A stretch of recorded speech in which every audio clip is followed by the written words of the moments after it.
शुरुआत इस वक्त की बड़ी खबर के साथ चुनावों से जुड़ी ये खबर, क्योंकि लोकसभा चुनावों में एनडीए को बहुमत मिला। एनडीए 292 सीटों पर, तो वहीं इंडी गठबंधन 234 सीटें अपने खाते में लाया है। अन्यों को 17 सीटें यहां पर मिली हैं। तो देखिए, कल 4 जून और 4 जून को लगातार जो काउंटिंग थी वो हुई और इस बीच एनडीए के खाते में कुल मिलाकर 292 यानी कि 292 सीट्स आती हैं। हालांकि एनडीए के द्वारा, बीजेपी के द्वारा लगातार 400 पार का नारा दिया जा रहा था। हमने देखा है 44 से 45 दिन के अंतर्गत किस तरीके से बीजेपी 400 पार के नारे को बुलंद करती हुई नजर आई। लेकिन जब रिजल्ट सामने आए हैं तो 292 सीट्स एनडीए के खाते में सामने आई हैं।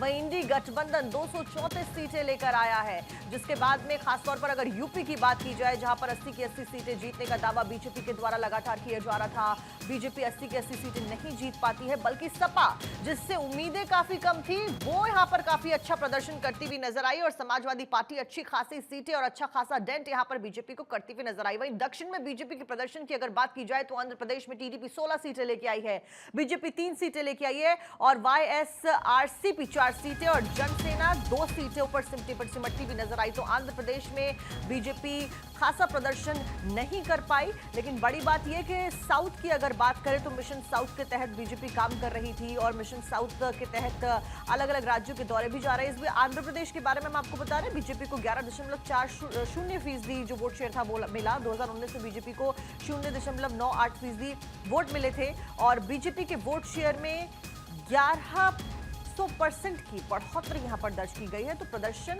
कुल मिलाकर आंध्र प्रदेश में बेहतर रहा। देखिए, कई राज्य ऐसे हैं जहां पर बीजेपी इस बार बेहतर परफॉर्म करती हुई नजर आई, जिसमें से आंध्र प्रदेश एक है। लेकिन यूपी में परफॉर्मेंस इतना खास नहीं रहा। दिग्गज चेहरे जिनकी हार हुई, अब अमेठी से स्मृति ईरानी जो सांसद रही और उसके बाद राहुल गांधी को हराया उन्होंने, लेकिन इस बार वो हार जाती है। खीरी से अजय मिश्र टेनी जो कि लगातार 2 बारी से जीत रहे थे, लखीमपुर खीरी से वो हार जाते हैं। मोहनलालगंज से कौशल किशोर हार गए। कौशल किशोर को लेकर तो देखिए कई बार कहा जा रहा था और लगातार जो लोग थे वो कह रहे थे और जनता काफी ज्यादा आश्वस्त थी। हालांकि जब ग्राउंड लेवल पर बात आई तो लोग उस तरीके से वोट करते हुए नजर नहीं आए। बहरामपुर से कांग्रेस के अधीर रंजन चौधरी हार गए। तो ये वो बड़े दिग्गज चेहरे हैं जिनके नाम से ही कहा जा रहा था कि जीत बहुत ज्यादा सुनिश्चित है। फैजाबाद से बात करें तो बीजेपी के प्रत्याशी लल्लू सिंह हार गए। फैजाबाद वो सीट जो कि अयोध्या के मिलने के बाद में, अयोध्या के बनने के बाद में, राम मंदिर के निर्माण के बाद में काफी ज्यादा हॉट सीट कही जा रही थी और कहा जा रहा था कि यहाँ तो बीजेपी की जीत बहुत ज्यादा पक्की है। इस बीच हैदराबाद लोकसभा सीट से माधवी लता हार गई। यहाँ से असदुद्दीन ओवैसी एआईएमआईएम चीफ जो है वो जीतते हुए नजर आए।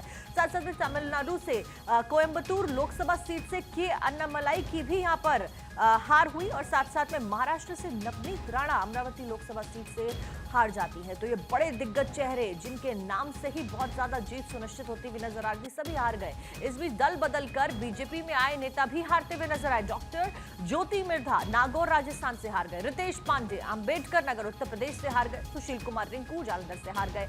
वहीं रवनीत सिंह बिट्टू लुधियाना पंजाब से हार गए और परनीत कौर पटियाला पंजाब से हार गए। अशोक भी हारे। रणजीत सिंह चौटाला हिसार हरियाणा से हारे। महेंद्रजीत सिंह मालवीय जिनका नाम बड़ा, बांसवाड़ा से हार गए और इनके नाम को लेकर बांसवाड़ा में भी काफी चर्चा थी। वहीं तापस रॉय भी हारते हुए नजर। अर्जुन सिंह बैरकपुर पश्चिम बंगाल से हारे। सुरेश बोरा नगांव असम से हारे और सी रघुनाथ कन्नूर केरल से हारे। तो ये वो बड़े दिग्गज चेहरे जो कि नाम अपनी पार्टी बदलकर, दल बदलकर बीजेपी में आए थे और बीजेपी में आने के बावजूद ये सभी चेहरे हारते हुए नजर आए। इसके सिवाय दिग्गज चेहरे कौन से थे वो भी हमने आपको बताया।